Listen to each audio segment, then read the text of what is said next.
जो दूसरा चैप्टर है साहित्य के अध्ययन की दृष्टि पर अगर हम विचार करें तो कोई भी साहित्य समाज से अलग नहीं है। और साहित्य और समाज के जो अंतः संबंध हैं उसको हम कैसे देखेंगे, नंबर एक। नंबर दो कि साहित्य केवल लेखन एक कला है या फिर समाज विज्ञान से जुड़ा हुआ है। नंबर तीन कि साहित्य के अध्ययन की जो दृष्टियां हैं उसमें मूल रूप से कौन कौन से जो विभाग हैं वो महत्वपूर्ण है। अब सबसे पहले हम साहित्य पे सवाल करेंगे कि साहित्य क्या है, साहित्य के उद्देश्य क्या है, साहित्य रचने की प्रक्रिया क्या है और साहित्य लेखन में कौन से बिंदु महत्वपूर्ण हो सकते हैं। अब हिंदी साहित्य का इतिहास अगर हम देखें तो शुरुआती दिनों में जो लेखन हो रहे थे उसमें हम पाते हैं कि तिलस्म और अय्यारी के ऊपर में चीजें ज्यादा लिखी जा रही थी, जिसमें कि चंद्रकांता सतती और परीक्षा गुरु वगैरह वगैरह जो भी है, इसमें बहुत सारे उपन्यास लिखे गए। अब ये सवाल उठता है कि जो तिलस्म है, जो अय्यारी है या फिर जो जादुई जो चीजें आ रही थी साहित्य में, वह क्या समाज का अंग रहा है। अब इन प्रश्नों को देखते हैं तो जो भी उसमें लोग नजर आते हैं वो लगता तो है कि आभासी दुनिया के लोग हैं, ऐसा नहीं लगता कि इस दुनिया से हैं, क्योंकि वो जो भी चाहते हैं वो हो जाते हैं, बन जाते हैं, जो भी चाहते हैं वो कर देते हैं। लेकिन उस आभासी दुनिया में हम पाते हैं कि सभी लोग जादुई संसार से जुड़े हुए हैं। जैसे हैरी पॉटर अगर आपने देखा होगा तो हैरी पॉटर का प्रत्येक पात्र जो है वह जादुई स्थितियों से जुड़ा हुआ है, हर किसी के पास में जादू है और उसी से सब कुछ करता है। अब थोड़ी देर के लिए हम मान लें कि हर कोई अगर जादू जान रहा है तो इसका मतलब है कि वह भी एक वास्तविक दुनिया को ही प्रतिनिधित्व करता है। Is it right? मान लो कि तुम सब जो है जादूगर जादूगरनी हो जाओ तो कौन किसका नुकसान करेगा? इसका मतलब अगर कोई नुकसान करना भी चाहे तो दूसरे के पास में उस जादू का काट होगा। और फिर जो जादूगर जो है उसमें जो पात्र हैं वह भी इंसान की ही तरह है, भले ही उनकी आकृतियां विकृतियां या फिर उसके स्वरूप अलग अलग रूप में प्रदर्शित किए गए हैं। लेकिन ये सवाल उठता है कि क्या उससे समाज का भला हो सकता है? जो जादुई या फिर तिलस्म या फिर अय्यारी चीजें हैं उन सबसे समाज का कितना भला हो सकता है? अब यहां पर एक सवाल उठता है कि साहित्य का उद्देश्य समाजोन्मुख है, समाज के प्रति जिम्मेदारी है, समाज के प्रति उसकी जो हिस्सेदारी है उसको प्रतिनिधित्व करती हुई है। अब इन बिंदुओं को देखें तो उनमें जो कुछ है वह सामाजिक यथार्थ से नहीं जुड़ता है। अब यहां पर एक शब्द आया यथार्थ। अब जो जादुई चीजें हैं वो काल्पनिक है। हाँ। और कल्पना और यथार्थ पे हमने लंबा क्लास लिया है, अगर तुम लोगों को याद हो। जो काल्पनिक है वो कभी यथार्थ नहीं हो सकते और जो यथार्थ है वो कभी कल्पना में तब्दील नहीं कर सकते। मतलब कि साहित्य का संसार तो काल्पनिक होता है लेकिन उसका संबंध यथार्थ से जुड़ा होता है। जैसे मैं एक उदाहरण देता हूं कि जो हम साहित्य पढ़ते हैं और साहित्य के जो पात्र होते हैं, एक उदाहरण लेते हैं। जैसे एक कहानी हमने पूस की रात और एक और कौन था, क्या कहते हैं, दो बैलों की कथा, हीरा और मोती पे हमने डिस्कस किया था। अब ये सारे के सारे पात्र अगर हम समाज में खोजें तो नहीं मिलेंगे, लेकिन उन परिस्थितियों में जाकर ढूंढें तो सभी पात्र मौजूद होते हैं। इसका मतलब है कि नाम से हो सकता है कि वो काल्पनिक हों लेकिन उनकी जीवन शैली जो है वह यथार्थ में मौजूद है। इसीलिए साहित्यिक रचनाएं काल्पनिक स्तर पर रची जरूर जाती है लेकिन उसका सीधा संबंध यथार्थ से भी होता है। लेकिन जो तिलस्म, अय्यारी और जादुई स्थितियों पे जो लिखी गई साहित्य रही है उनमें हमें अगर यथार्थ ढूंढना हो तो वह आज के समाज में नहीं दिखेगा। जैसे एक उदाहरण, अभी इरफान खान की मृत्यु हुई और आप सब ने अगर चंद्रकांता देखी हो तो उसमें इरफान खान क्रूर सिंह की भूमिका निभाता है। और क्रूर सिंह कुछ भी कर सकता है, उसके पास में जो जादुई शक्तियां हैं वो अपरंपार हैं। अब वही इरफान खान जब क्रूर सिंह बनता है तो कुछ भी कर देता है, लेकिन जब वही इरफान खान अपनी जिंदगी में आता है तो एक सामान्य इंसान है। इसका मतलब है कि साहित्य में जब कल्पना का पुट अधिक हो जाए तो वह समाज से दूर हो जाएगा। बात समझ में आई? यहां तक किसी को कोई दिक्कत है?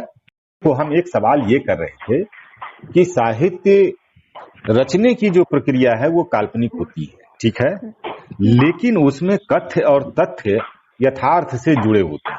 यहां तक कोई दिक्कत है? No sir. नहीं है।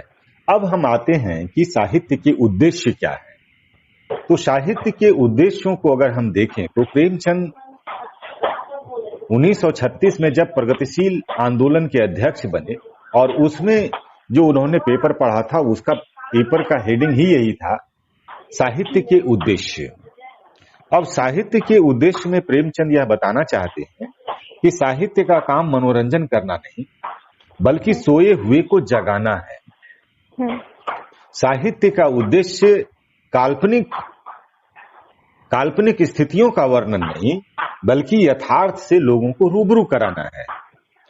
अब प्रेमचंद जैसे विद्वान अगर इस पर अपनी बात रख रहे हैं तो साहित्य के उद्देश्यों में उन्होंने एक चीज और जोड़ा कि दुनिया में जो सामाजिक और राजनीतिक क्रांतियां हुई हैं उसमें साहित्य की भूमिका महत्वपूर्ण रही है।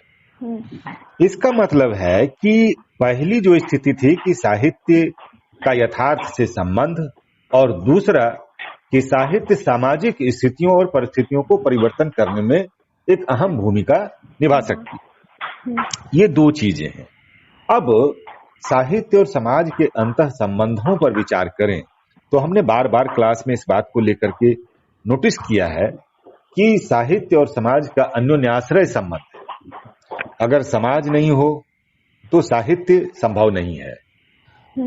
इसलिए समाज का प्रभाव साहित्य पर पड़ता है। नंबर 1, साहित्य समाज को प्रभावित करता है। नंबर 2, नंबर 3, साहित्य भी समाज को प्रभावित करता है।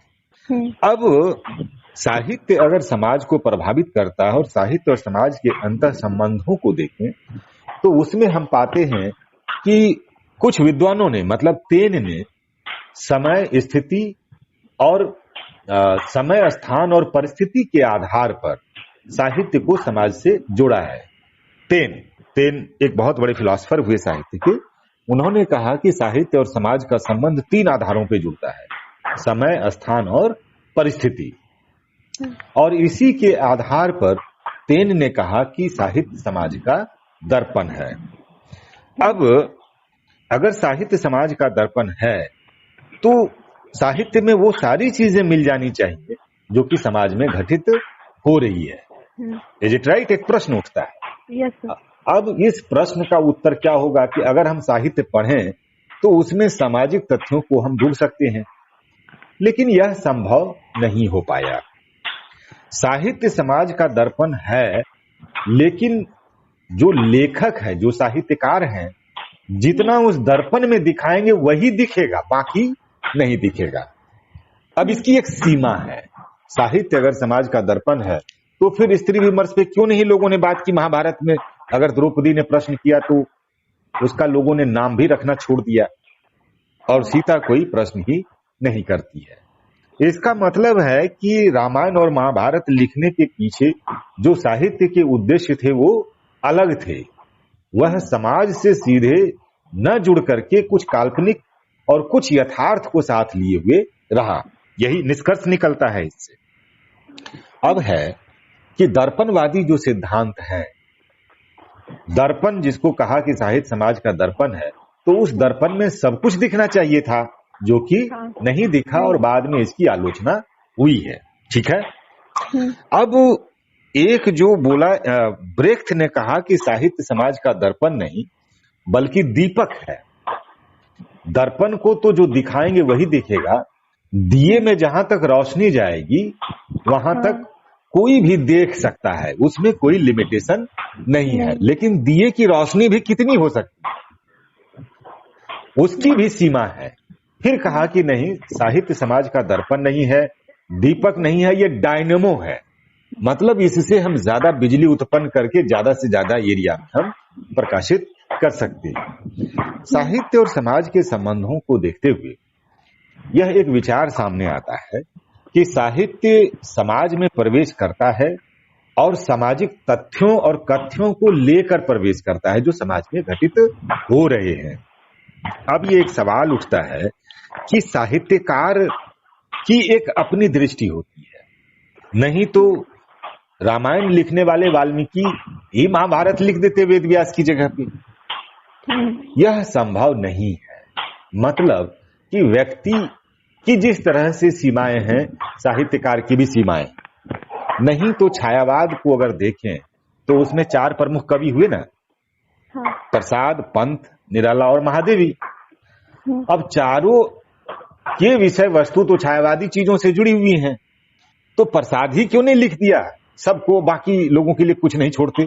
इसका मतलब है कि किसी भी विषय वस्तु को देखने की दृष्टि अलग अलग होती है।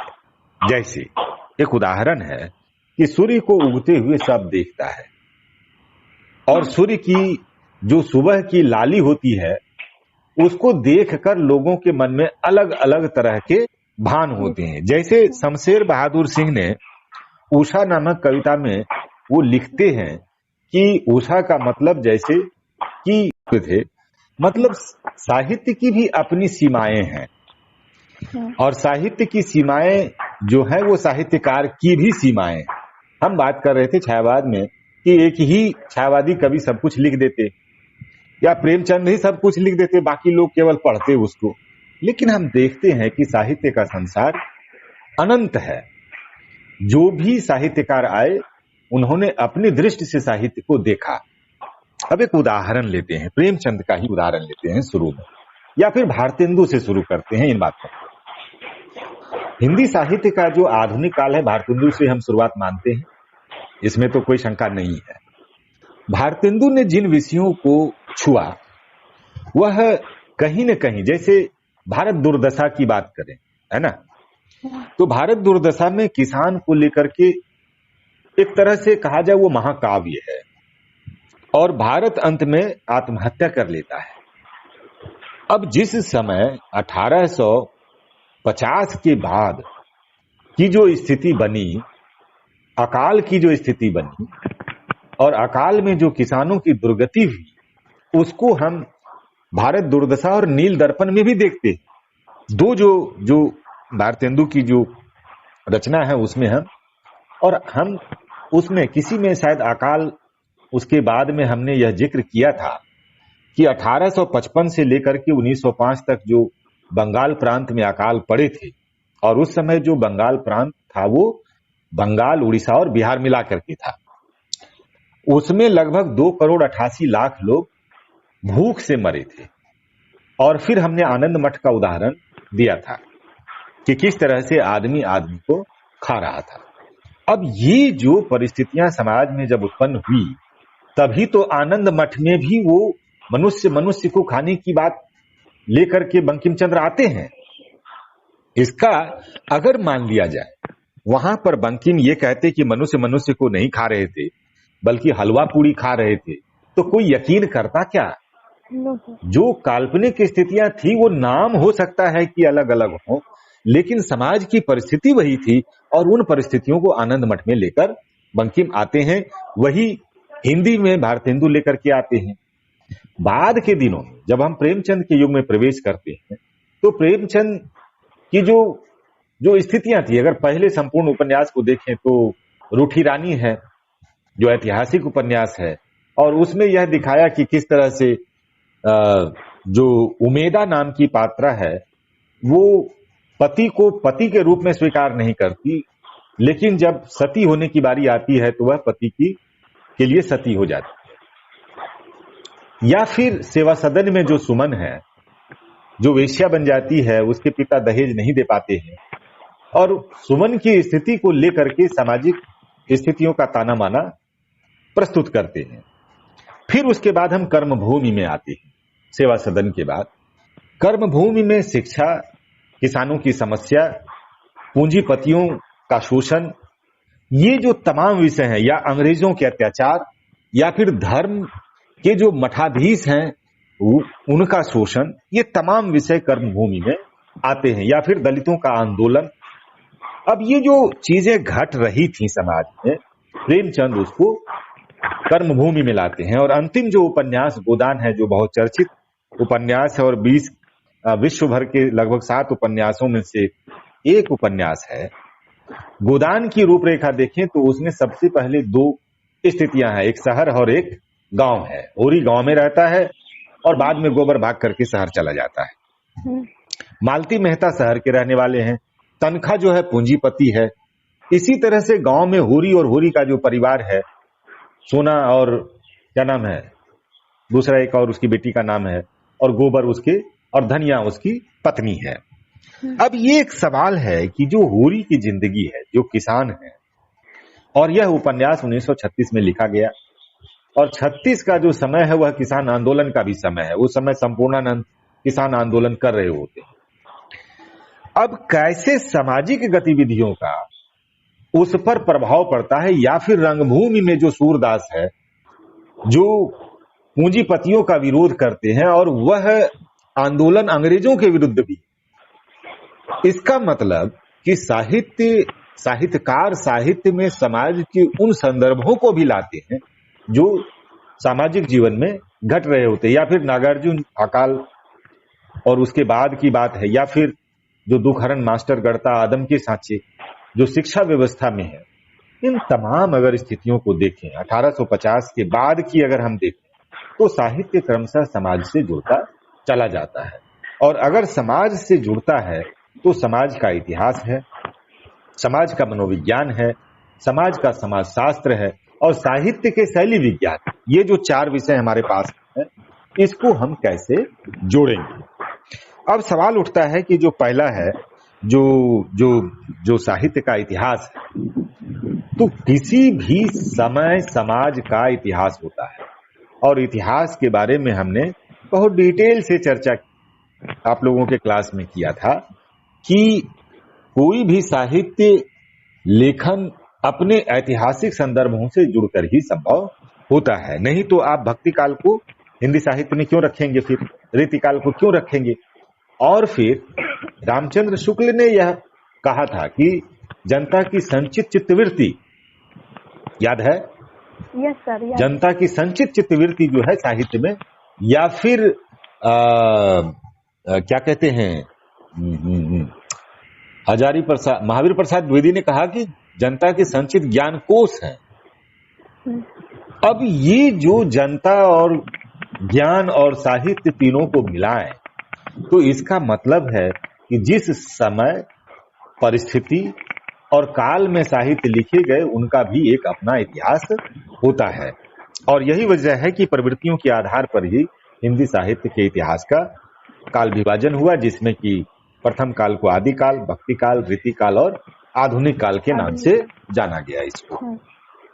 अब जो ऐतिहासिक संदर्भ है उसके बारे में बहुत सारी चर्चा हो गई, लेकिन एक जो इसमें महत्वपूर्ण बिंदु है कि साहित्य में मनोविज्ञान, अब व्यक्ति समाज के साथ में जुड़कर समूह का निर्माण करता है, मान लेते हैं, ये थोड़ी देर के लिए और सही भी है, लेकिन एक व्यक्ति तो व्यक्ति भी है। पहले के साहित्य को अगर हम देखें, जैसे कि भारतेंदु के साहित्य को देखें, तो उसमें समूचा देश शामिल होता है। प्रेमचंद के साहित्य को देखें तो उसमें गांव और शहर शामिल होता है। और बाद के अगर हम साहित्य को देखें, प्रगतिशील आंदोलन के बाद जो प्रगतिवाद है, और उसके बाद नई कविता तक आते आते जो राष्ट्र, समाज, समूह से व्यक्ति तक की यात्रा शुरू होती है। अब एक व्यक्ति का मन समूचे देश वासियों के मन से जुड़े कोई जरूरी नहीं है, और अगर यह जरूरी नहीं है तो इसका मतलब है कि एक व्यक्ति का मन कहीं न कहीं वह अलग सोच रखता है, और अलग सोच रखता है तो इसका मतलब यह निर्धारित करता है कि प्रत्येक मनुष्य का मनोविज्ञान अलग अलग है। अब मनोवैज्ञानिक पहलू को अगर हम देखें कि आखिर मनोविज्ञान है क्या। अब मान लो हम 3-4 लोग इस पे अभी बात कर रहे हैं। एक कौन है, निधि है, क्या नाम है, स्नेहा। स्नेहा। हाँ है? क्या हुआ? मैं ये कह रहा था कि हम लोग 3-4 आदमी एक जगह पे बात कर रहे हैं। अब जिस विषय पे हम बात कर रहे हैं कोई जरूरी नहीं है कि हम उस विषय को एक ही तरह से देखें या सोचें। अब हो सकता है कि कोई इस बात को सही माने कि सीता सही थी और कोई इस बात को सही माने कि द्रौपदी सही है। अब इसमें हम किसको गलत कहेंगे, किसको सही कहेंगे? सही और गलत होने की हर व्यक्ति की अपनी दृष्टि है और दृष्टि का निर्माण के 2 आधार होते हैं कि उसका सामाजिकरण क्या कैसे हुआ या फिर संस्कृतिकरण में उसकी भूमिका क्या रही। 2 चीजें हैं। सामाजिकरण का मतलब कि मान लो वर्षा को मार पीट करके रखता, खबरदार जो गर्दन उठाई, तो कभी वर्षा गर्दन नहीं उठा पाती, जो कि अभी भी इसके हालात वही हैं। अभी भी इसके गर्दन नहीं उठते हैं क्योंकि इतना दबा के रखा कि अभी सीधा नहीं हो पा रहा है। वही किस्मत है कि अभी थोड़ा सीधा करके चलती है। स्नेहा का पता नहीं अब लुढ़क के चलती है, गुढ़क के चलती है। अब हर व्यक्ति के जब चलने का अंदाज अलग है तो कोई भी जब हम किसी से मिलते हैं तो क्या कहते हैं, भाई क्या हाल समाचार है, हाल चाल क्या है, हाल और चाल। मतलब व्यक्ति का मनोविज्ञान उसके चलने पर भी होता है कि कोई बहुत बोल्ड होके चलता है और कोई घुसट घुसट के चलता है। अब उसको मार पीट के रखा तो कितना वो सीना तान के चलेंगे। अब उसका जो मनोविज्ञान है उसी पे निर्धारित हो जाएगा। अब उससे जब सवाल पूछो तो हो सकता है फोन पे वर्षा जवाब दे दे लेकिन क्लास में जवाब देते हुए डरती थी। अब ये हो सकता है टेक्नोलॉजी के चलते ऐसा हो, लेकिन ऐसा क्यों होता है कि हम प्रत्यक्ष जब होते हैं तो हम उन्हीं प्रश्नों के जवाब नहीं दे पाते जबकि हम अप्रत्यक्ष रूप से उसका हम सामना कर लेते हैं। ऐसा क्यों होता है? इसलिए कि जो चेहरे पे आने वाले भाव हैं उसमें परिवर्तन और उसको परखने का डर सामने वाले को लगा रहता है। अब ये देखो, आप लोगों की जगह पे जब मैं दिल्ली में पढ़ा रहा था तो उनको कोई फर्क नहीं पड़ता था कि हमें कोई भी प्रश्न पूछना है या नहीं पूछना है। ये जो दोनों अंतर है, दोनों के बीच का अंतर है, वह क्यों है कि सामाजिकरण जो हुआ, जो पारिवारिक परिवेश रहे, उसमें आपको निर्धारित किया गया कि आपको कैसे उठना है, कैसे बोलना है, जोर से हंसना नहीं है, ठहाका नहीं लगाना है। ये तमाम आपके ऊपर एक दिशा निर्देश हैं जो कि आपको पालन करना है और जिस समाज में लोग रहते हैं उस समाज के दिशा निर्देशों का वो पालन करते हैं। ये सामाजिकरण का मतलब है। अब दूसरा संस्कृतिकरण जो है, संस्कृतिकरण वो आयाम है जब आप परिवार की गतिविधियों से सीखते हैं। जैसे कोई बड़े आगे तो पैर छू के प्रणाम करते हैं, या फिर कोई मंदिर देख लिया तो वहां पे गर्दन झुका दी, या फिर जिस दिन उपवास रखा उस दिन कोशिश करते हैं कि झूठ ना बोले, हालांकि झूठ ही है, उपवास ही झूठ है तो झूठ क्या बोले। ये जो तमाम चीजें हैं जो आपके मन मंथन से जो निकलती हैं, आखिर वह प्रभाव कहां से पड़ता है?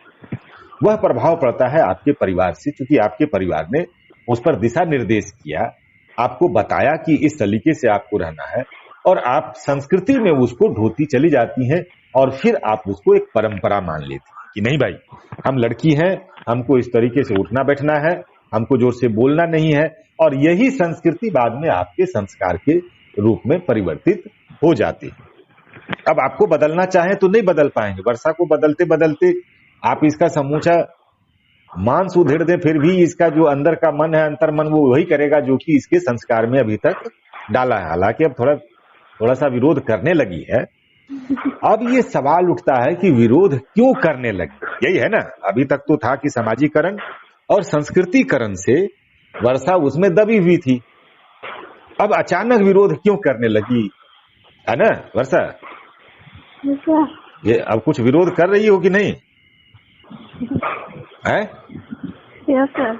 हाँ, थोड़ा देर के बाद बोलो, मतलब पहले सोची कि क्या बोलना है। खैर, अब ये जो तीसरी जो परिस्थिति है ये क्यों उत्पन्न हुई?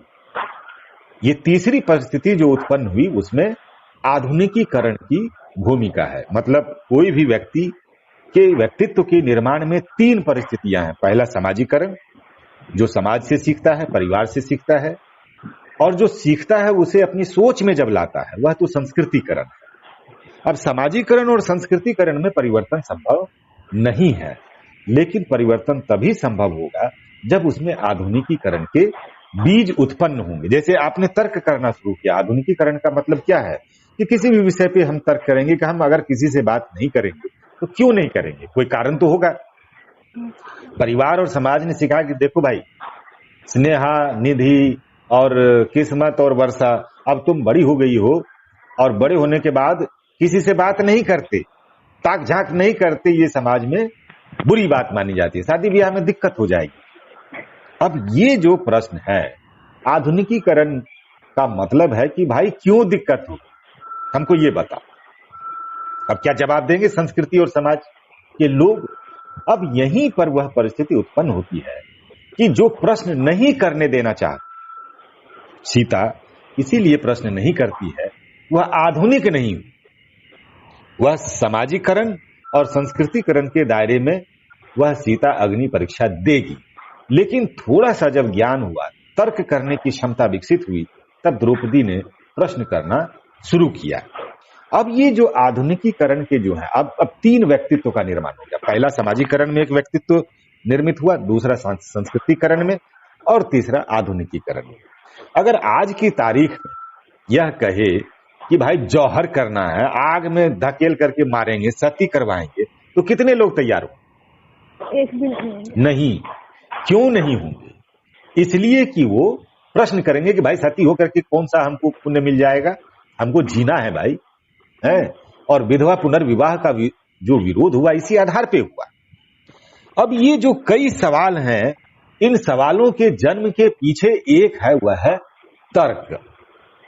तर्क के जो आधार हैं वह है ज्ञान, और ज्ञान और तर्क के आधार पर ही विज्ञान विकसित हुआ।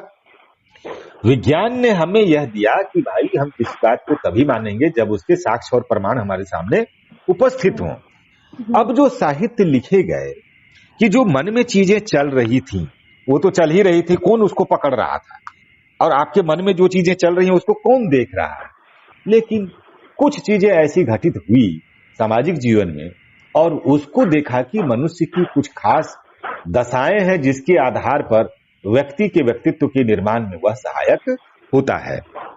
अब जैसे मान लिया जाए कि जो विरह की बात हो रही, विरह भी एक मनोवैज्ञानिक स्तर ही है कि आप कोई किसी को बहुत प्रेम करे और उसकी नजर से वह दूर हो जाए। जैसे माँ अपने बेटे को बहुत प्रेम करती है और वह प्रदेश जाने लगे तो दोनों रोने लगते हैं। क्यों रोने लगते हैं? दोनों को याद आती है। क्यों याद आती है? अब इसमें अगर तर्क करेंगे तो कहेंगे कि ये भाव पक्ष है। भावनात्मक मूल्यों में ये चीजें होती हैं। इसका मतलब जो भाव का पक्ष है वो मनोवैज्ञानिक पक्ष है। तब इस पर फ्रायड आते हैं, सिगमंड फ्रायड। और सिगमंड फ्रायड ने देखा कि व्यक्ति के मन में बहुत सारी उलझनें होती हैं। वो तो कुछ लोग प्रकट करते हैं और कुछ लोग प्रकट नहीं करते हैं। जैसे कि मान लो आपके मन में हो कि भाई हमको फलाने से ब्याह करना है, तो आप नहीं कहेंगे। दिल्ली वाली कोई लड़की होगी तो जाकर के खड़े खड़े अपने परिवार को बोल देंगे। अब ये जो परिवेश है, मैं क्या कहा, समय, स्थान और परिवेश। इसी समय में भारत जैसे स्थान में जब परिवेश में परिवर्तन होता है तो मनोवैज्ञानिक स्थितियों में भी परिवर्तन होता है, जो कि आप मुंगेर में रह करके नहीं कह सक रहे हैं, वही पटना में और दिल्ली में लोग कह देंगे। और कह देंगे तो उसके पीछे जो कारण निर्मित हुआ, जो परिवेश निर्मित हुआ, वह आधुनिकीकरण के चलते हुआ। अब है कि मनोवैज्ञानिक जो परिस्थितियां होती हैं उसके लिए समय, स्थान और परिवेश भी महत्वपूर्ण है। अब जो मनोवैज्ञानिक दशाएं, जो मैं सिगमंड फ्रायड के पास फिर जाऊंगा, कि सिगमंड फ्रायड ने कहा कि प्रत्येक मनुष्य में कुछ दमित इच्छाएं होती हैं, कुंठाएं होती हैं, जो कि वह अभिव्यक्त नहीं करता है। अब मान लीजिए कि समाज में किसी का पति विदेश में है तो सड़क पर खड़ा होकर के रोने लगेगी वो कि हे देखिए, हम कृपा कीजिए हम पर, हमारे पति विदेश में है और मैं विरह में हूं। ऐसा लोग नहीं कहेंगे। लेकिन वही अगर परिवेश में अंतर हो जाए तो फोन पर सीधे फोन करके वो बोलेंगे कि जहां हो यहां आओ, नहीं तो मैं दूसरा व्यवस्था करूंगा। अब यह दो तरह के सवाल कि एक जो मनोवैज्ञानिक कुंठाएं हैं, एक को दबा देना, और जब मनोवैज्ञानिक कुंठाएं दबती हैं तो उसमें अगर सकारात्मक है तो विरह पैदा होता है, जो कि आप लोगों के प्रश्न भी थे, विरह है सुल्तान, वह भी एक मनोवैज्ञानिक स्थिति है। और दूसरा, इसके दो रूप हैं, एक सगुण रूप है और एक निर्गुण रूप है। सगुण रूप में वह साक्षात चाहेगा कि हे पतिदेव अब सामने उपस्थित हो, और नहीं तो पहेली वाला हाल करूंगा। देखा ना, एक फिल्म का नाम बोला था मैं, अमोल पालेकर की फिल्म है पहेली। उसकी शादी होती है और शादी के सुबह ही उसके पिता जो है उसको व्यापार के लिए विदेश भेज देते। अब जो ये पत्नी है यहाँ इंतजार करती है, जब वो विदेश जा रहा होता है तो रास्ते में एक भूत है जो देख रहा होता है कि लो ये तो अपनी पत्नी को छोड़ करके ये विदेश चला, और वो भूत क्या करता है, उसी के वेश में उसके घर में प्रवेश कर जाता है। बताया था सर क्लास। हाँ, अब ये जो जो जो जो पहेली है, अब उस स्थिति में दो स्थितियां बनती है, या तो भाई फैसला करेंगे पहेली की तरह, या फिर राधा की तरह बैठ करके आंसू बहाएंगे। और राधा की जो विरह है उसने उस विरह में निर्गुण वाला था। नहीं, अभी अभी आता हूं उस पे। राधा की जो विरह है वह जो कृष्ण ने जो उसके पल्लू को छुआ था और उसमें जो पसीने की खुशबू थी, मैं बदबू नहीं कह रहा हूं, जो पसीने की खुशबू थी उसको सहेज कर राधा रखती, और हर बात पे वह जिरह करती है कि आखिर कृष्ण हमें छोड़कर क्यों गए। एक विरह की अवस्था राधा की है। एक है कि निर्गुण में जाकर के जब चीजें तय होती हैं वह आपके स्मरण में हो जाता है, और सगुण में वह साक्षात उसको पाना चाहता है। जैसा कि हमने उर्मिला के संदर्भ में, अगर आपने उसको सुना हो यशोधरा पे, तो हमने काफी विरह पे उस पे विमर्श किया है। अगर आपने ध्यान से सुना हो तो उसमें यशोधरा और साकेत ने जो लक्ष्मण की पत्नी उर्मिला है, दोनों की विरह पे हमने, और उसी सब को देख करके हमने विरह सुल्तान दिया था। खैर आप लोग पकड़े नहीं उस बात को, अगर उसको सुनते तो जरूर आप उसको लिख देते। अब दो स्थितियां हैं, सगुण और निर्गुण। सगुण में जो चीजें सामने हैं, तो क्या लोग संतुष्ट हैं? आज जिस तरह से सभी लोग घर में हैं, तो क्या सभी लोग संतुष्ट हैं क्या? या फिर कल जो बाहर थे संतुष्ट थे? इसका मतलब संतुष्टि का आधार व्यक्ति स्वयं होता है, परिस्थिति भी नहीं होती। अभी तक तीन बातें हो रही थी, समय, स्थान और परिवेश। अब तो परिवेश तो है कि घर में सब बैठे हुए हैं, दाढ़ी बढ़ गए, बाल बढ़ गए लोगों के, साधु हो गए लोग। जो महिलाएं ब्यूटी पार्लर जाती थी अब वो भालू की तरह दिखने लगी। अब जो परिवेश है, इस परिवेश में अब तो सब एक जगह है, तो फिर अब तो जो है बिरहा गाने की जरूरत नहीं है। लेकिन अब जो बिरहा गान हो रहा है, अब वो कराह नहीं रहे हैं, बल्कि अब लत्तम जुत्तम मुक्कम सब होने लगा। प्रेम अधिक बढ़ गए, है ना। जो विरह में जो प्रेम अधिक हो रहा था, अब उसका जो है प्रयोग होने लगा, और उसके प्रयोग के परिणाम स्वरूप अब लोग इतनी ही मार मारते हैं जिससे आंख कपाड़ नहीं फूटे, हॉस्पिटल जाने का खतरा है। तो मुक्का और चप्पल और क्या कहते हैं थप्पड़ से ही काम चला ले रहे हैं। अब ये सवाल है कि परिस्थिति बनने के बावजूद जो मनोवैज्ञानिक स्थितियां थी, अब मैं आता हूं अपने पॉइंट कि जो मनोवैज्ञानिक स्थितियां थी वह कहीं न कहीं क्लैश होने लगी। और क्लैश किससे होने लगी? अहम से होने लगी कि मैं ये कह रही हूं और तुम ये कह रहे हो, तुमने खाना नहीं बनाया, तुमने झाड़ू नहीं किया। अब जो यहां पर जो शर्तें हैं, और शर्तें अगर लागू होने लगे तो कुंठाएं पैदा होती हैं। और दूसरी बात क्या कि एक कुंठा वो है जो प्रकट नहीं कर रही हैं अपने विरह को, अगर वो प्रकट नहीं कर रही हैं, और शारीरिक दशा जिस तरह से कि आप फिर एक बार सुनिएगा उर्मिला के जो कथन है कि विरह में किस तरह से शारीरिक ताप और शारीरिक ताप का जो निर्वाह है वो नहीं कर पा रही है, तो अपने भौरों से, फूलों से, और जो शीतलता है, जो मलयागिरी की जो हवा है, उसे भी कहती है कि तुम जाओ यहां से, मत छेड़ो। एक शारीरिक वेदना है, और शारीरिक वेदना की कराह वह कहीं न कहीं उर्मिला के माध्यम से साकेत में प्रकट हुई, और यशोधरा भी उसी को दोहराती। और नहीं तो ऐसा क्या था कि रुदन ही तो है हंसना गान, कि वो एक तरफ राहुल को गीत गा रही है और उस गीत में जो शब्द हैं और जो भाव हैं उसके विरह के हैं। अब ये सवाल उठता है कि जो कुंठाएं हैं, यशोधरा की जो कुंठाएं हैं, या फिर साकेत में जो उर्मिला की कुंठा है, वो विरह में दूसरा पक्ष छूट जाता है या फिर छुप जाता है। वह क्या है? जो शारीरिक वेदना है। और इसी शारीरिक वेदना को फ्रायड ने कुंठा कहा कि अगर मन में कुंठाएं हैं तो मन में विकृतियां पैदा होंगी, और उस विकृति के आधार पर समाज में जो साहित्य का निर्माण होगा वह एक अलग तरीके से होगा। और इसका उदाहरण भारतीय साहित्य में अगर आपको पढ़ना हो तो सच्चिदानंद हीरानंद वात्सायन अज्ञे, उनका एक उपन्यास है शेखर एक जीवनी, या फिर एक कहानी रोज आप पढ़िए। रोज में क्या है कि उसमें उसका पति डॉक्टर है, पहाड़ पे घर है, रमणीय स्थान, ठीक है ना। जब चंद्रमा खिलती है तो समूची वादी जो है वो खिल उठती है, लेकिन उसको मन नहीं लगता है। एक बेटा है। अब ये बताओ, पति डॉक्टर हो, एक पुत्र हो और पहाड़ पे घर हो, तो लोग तो यही सपना देखते हैं ना कि ऐसा घर हो है। अब वहां पे कमी क्या है? जब उसका भाई आता है तो देखता है कि ये बचपन में बहुत शरारती थी, किसी भी चीज की जिद करती थी तो ये पाकर के ही दम लेती थी। आखिर यहाँ पे इसको क्या हो गया? और उसमें अज्ञे एक सांकेतिक रोग को दिखाते हैं, वो है गैंग्रीन।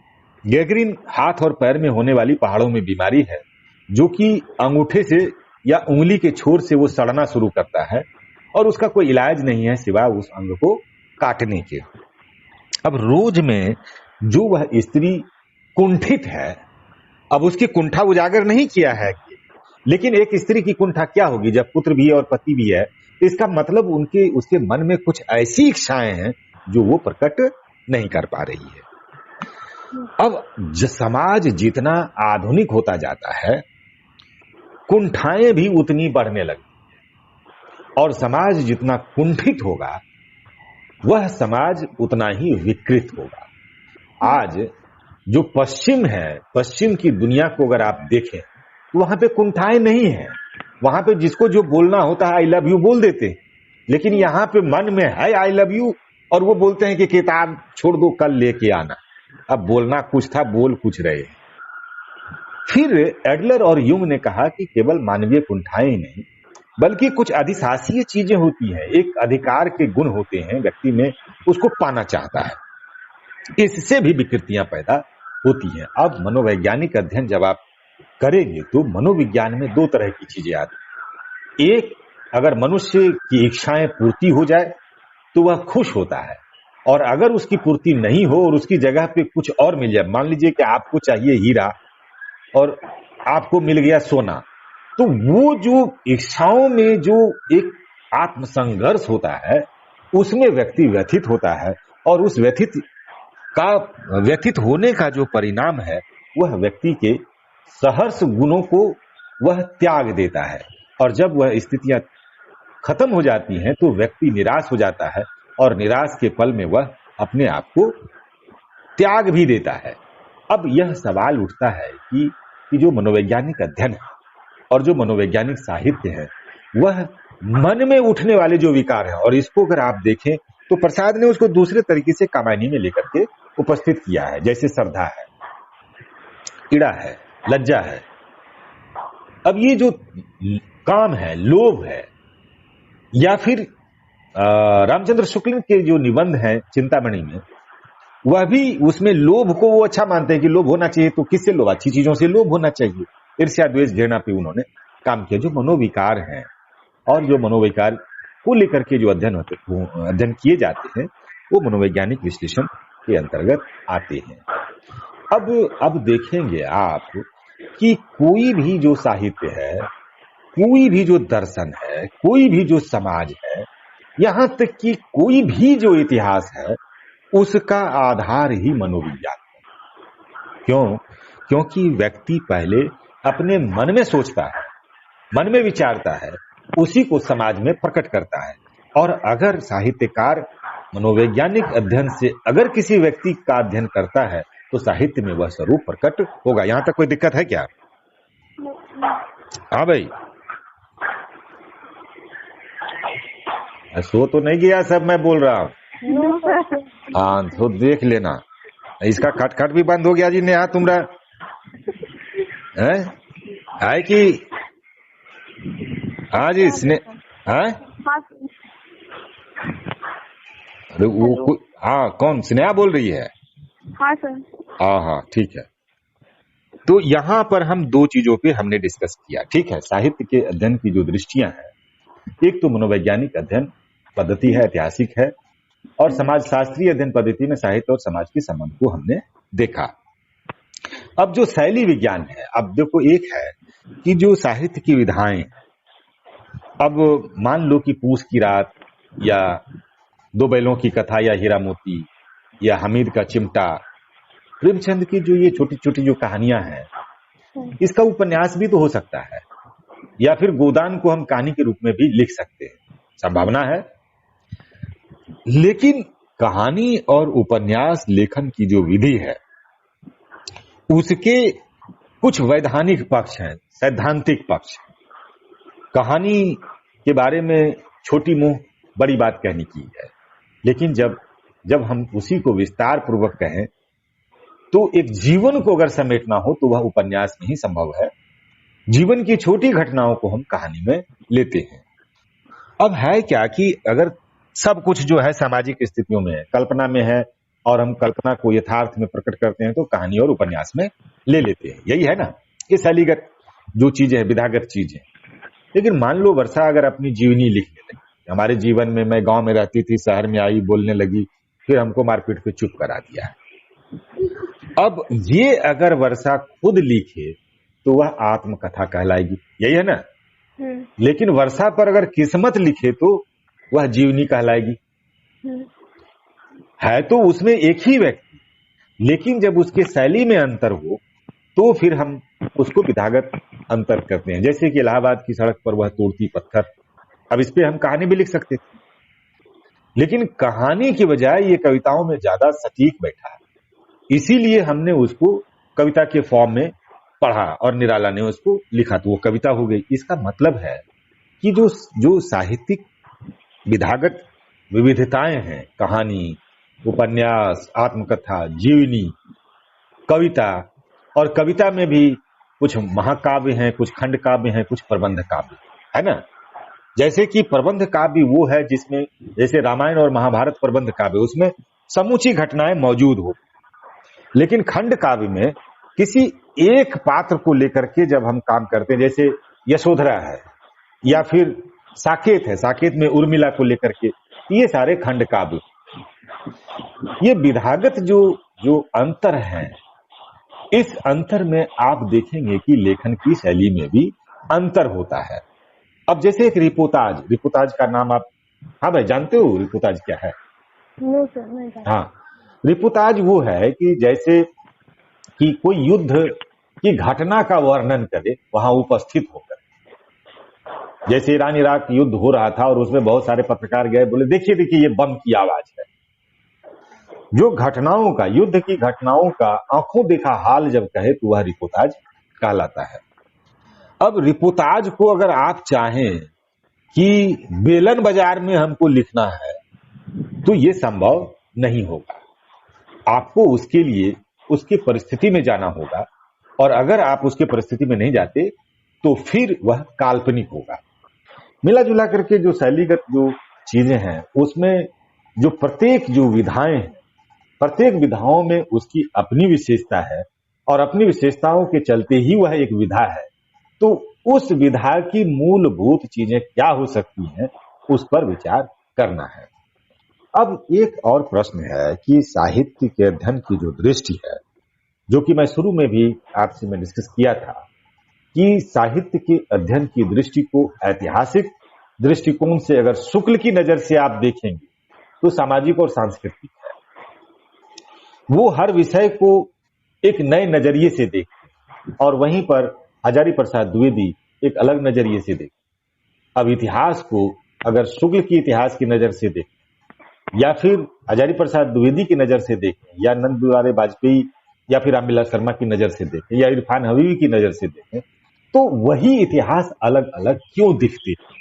इसका मतलब है कि प्रत्येक मनुष्य की जो मनोवैज्ञानिक दृष्टि है उसमें अंतर होने से ही वस्तु स्थितियों में अंतर होता है। जैसे कि मैं उसमें बात कर रहा था कि सूरज को उगते हुए सब देखता है, सूरज उगता है तो लाल है। अब जब एक विरहिणी उसको देखती है तो वह यह सोचती है कि सूरज, चूंकि रात की रानी के लिए यह रात भर जगा रहा, इसलिए इसकी आंखें लाल हो गई। ठीक है, अब एक विरहिणी ने यह देखा। दूसरी विरहिणी जब घास पर पड़ी बूंदों को देखती है तो वो कहते हैं कि वो रात की रानी सूरज से मिलन के लिए रात भर रोही, वही जो है अपने निशान यहां छोड़ करके, जो आंसू के बूंद घास पर पड़े हुए हैं। ठीक है, तीसरी विरहिणी उसको जब देखती है तो बोला कि ये आंसू ही है जो रात की रानी को सूरज से मिलाता है। अब सूरज उगा है और अपनी किरणों से रात की रानी के आंसू को वह समेट लेगा। देखो, ये है तो भौगोलिक स्थिति, सूरज रोज उगता है, घास पे जो ओस की बूंदे हैं वो पड़ी रहती है, ये प्राकृतिक घटना है। लेकिन जब दृष्टियों में अंतर हुआ तो वही सूरज एक अलसाई आंखें हो गई, वही ओस की बूंदे आंसू हो गए, और फिर वही किरणें जो है उसको समेटकर चली भी गई।